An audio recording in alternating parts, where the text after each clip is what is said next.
Sobriety is scary. That's why Untapped Keg explores different perspectives of sobriety and mental health so that you know you are not alone. Hopefully, you can find something you can implement into your own life. Sobriety and mental health are topics that often are uncomfortable and complex. We do not shy away from any conversation. But you should know we try to be respectful, but there's always room to learn and grow. Everyone is welcome here, as you are, and you will be respected. We are not medical professionals and do not give medical advice. Please seek medical care if you need it. Now let's get to the show. Hey, you. Thanks for tapping into another episode of the Untapped Keg podcast.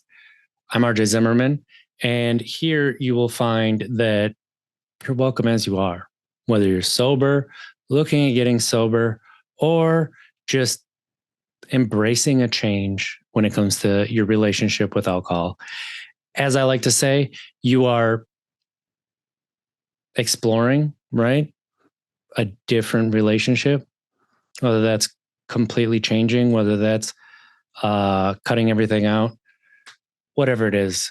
In today's topic, I want to talk about community around sobriety and creating a community, which is really what the last episode was about, episode 144. Check it out about the new business that I'm starting with Elena and Christina. That's about building a community when it comes to the sobriety recovery. And honestly, an exploration of a relationship with alcohol space. 66% of millennials and younger are changing their relationship with alcohol, whether that is cutting in half or going completely sober. I've been sober for 9 years. I haven't drank. For the first 6 years, I said, I just don't drink. I got stopped drinking because I'm a stubborn asshole. But one thing that I want to talk about there is I knew I had issues.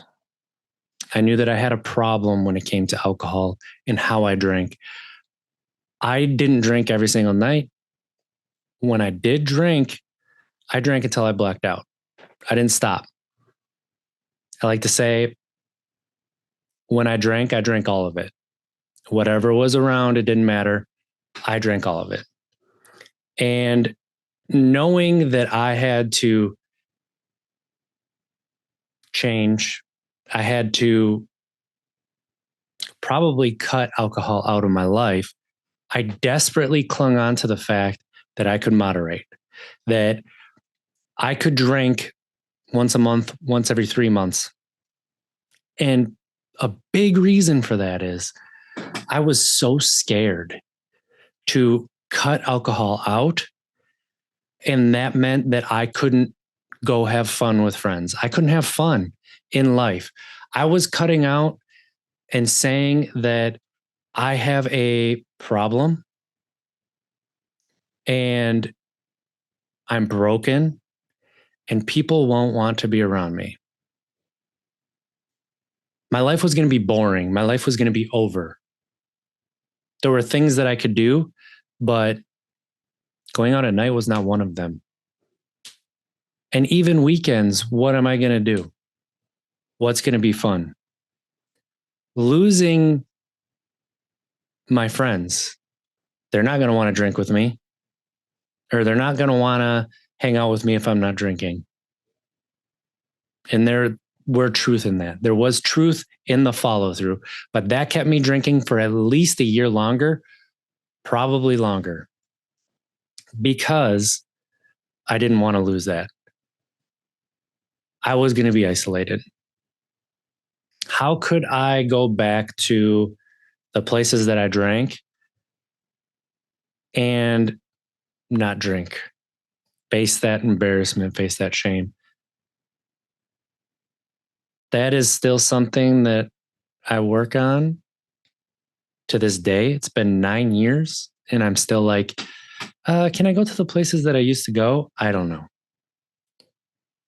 But you definitely feel isolated, especially that first month, 2 months, 3 months before you feel confident enough to go to a social event and not drink, that you're not going to drink. There's always plans that you can have. I stopped drinking by just stopping and telling people I didn't drink. And part of the reason that I didn't want to go do a program was because in my mind, you had to keep it a secret, right? There was homework involved. I'm not doing homework. You had to keep it a secret. And because you have to keep it a secret, you can't talk about it because you are a piece of shit. And this is confirming you're a piece of shit. So don't talk about it. Don't talk about the fact that you can't drink. That's my opinion. That's why it didn't resonate with me. But that feeling of isolation is not just for the beginning of sobriety, alcohol-free, not drinking. I had been 6, 7, 8 years sober. And I started this podcast, right? Because I wanted to let people know they're not alone. And really what I was looking for was that community, because I didn't have that connection. I didn't have places that I could go where I'm the only one who's not drinking. And when you're the only one there, it doesn't matter how much of friends you are, they still treat you differently.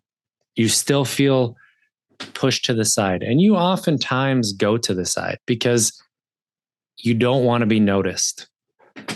And you just don't open up.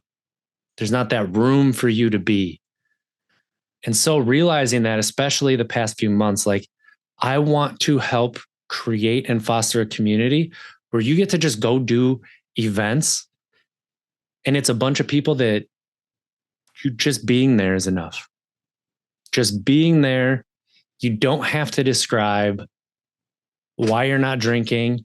You don't feel like you're pushed to the side because it's a bunch of people that you can interact with, and you can interact with people who are drinking. But if you don't want to,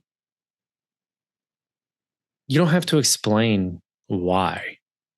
You don't get that look. You don't get that, oh, I don't drink all the time. Just, social situations. You don't get that you're the mirror to other people. You're just a person. So bringing that to the real world, I started a meetup group, and I didn't want it to be just telling stories about not drinking and the interactions with people. I wanted it to be anybody can come. These events just aren't going to have alcohol at them. We can talk about whatever. It's not going to be stories of fear. It's not going to be stories of, I can't do this, I can't do that. We talk about life, and we sometimes talk about struggles. But I've noticed that it's a lot of people who just aren't drinking as much and don't want to drink as much. So they come to these events because they know they don't have to be isolated. Whether that is a group of people's motivations or not, like you just feel it because you're one of the only ones not doing it. It's just, it is in your mind. But being comfortable is also in your mind. So creating this community, meeting people, like some people just come because they enjoy coffee and they wanted to try this coffee shop. And so like, what are we talking about? Being parents, being hobbies, fishing, it doesn't matter. Like anything's on the table. Sometimes we talk about sobriety and recovery and struggles, like I said, but it's so positive, and it's you make these connections that are deeper than fandom connections, deeper than even common interests. Like you just find this human being connection and you start to realize, oh, I can go out and do normal things that I used to do. I'm just not going to drink. And for me, I got into craft breweries. Like I really enjoyed brewed beer. Don't get me wrong. I like the Busch Light. I like the Miller Light, Bud Light. Nah. So I didn't like the NA beer, O'Doul's. Never drank it because it's like, listen, it's skunky. It's usually old as heck. But there's a movement for NA beer out there that's craft brewed. IPAs, lagers, pilsners. There's really good tasting beer if you like the beer taste. And come to find out, there's spiritless liquors too. Specifically, one that I know about is gin. And I was not a gin drinker. I didn't like it. Sure, I got messed up on it. I got drunk, but it wasn't for me. I've had some of this spiritless gin in a mixed drink, and it is really good. It tastes great. And the thing is, like, when you are drinking that at a restaurant or even at a bar and you're sitting down, you feel included. You feel I'm an adult and this is an adult drink. It's not just juice. It's not Coke. I'm involved. So the connections that are fostered, the way that you don't feel so defensive, you can let your walls down when you're around a group of people who just aren't interested in drinking at this time. It's liberating. It brings you out of that isolation and into what else can I do? You start to get that hope feeling again. And I want people to find that inside themselves.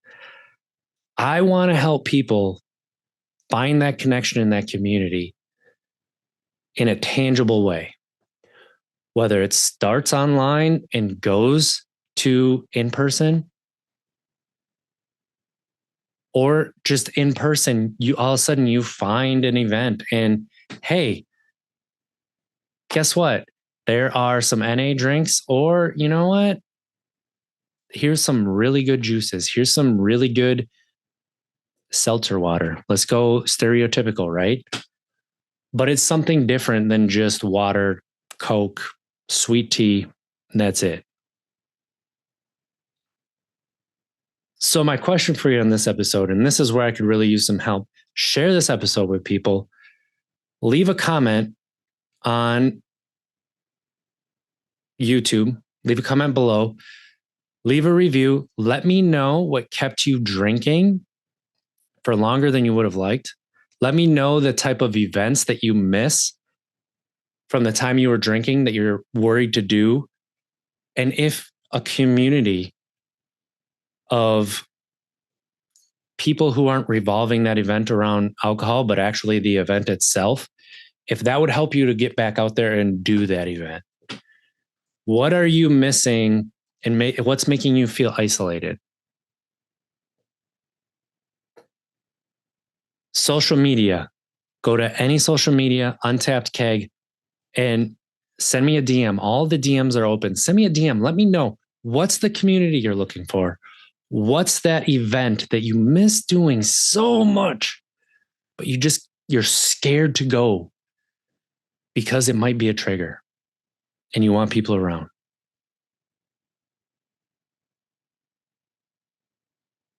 So again, building this community and being there, and it is scary, but when you realize that you're there for the event, you can talk about anything. It opens your mind and your heart and allows you to just be. So let's just be together. Let's create a community. Let's help each other to find that hope that's inside of us. But sometimes we need some help in seeing it. Let's help show that you can have fun, that you can enjoy life activities and not have to build it around alcohol. We don't need it. And if you miss the taste of alcohol, okay, there are ways to get drinks that give you that taste without the alcohol. And it is okay. Whatever you're doing to better yourself, do it because only you know what works for you.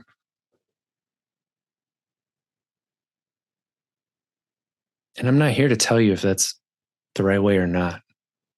I'm not here to tell you sobriety is the only way. I'm not here to tell you I know the right way because I did it, because I'm living it. I'm just here to show you what's worked for me. I'm here to show you that hope is possible, that we can do things together. We just got to take that leap. And if you need some courage, you can borrow some of mine because I need courage. I need help and I need to borrow it from others. And they have been gracious enough to allow me to.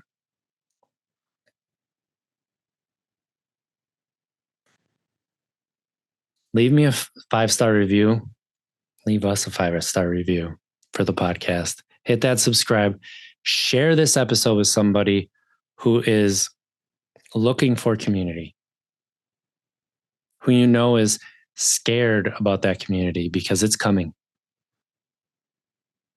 It is. And it starts with us. It starts with you. It starts with me.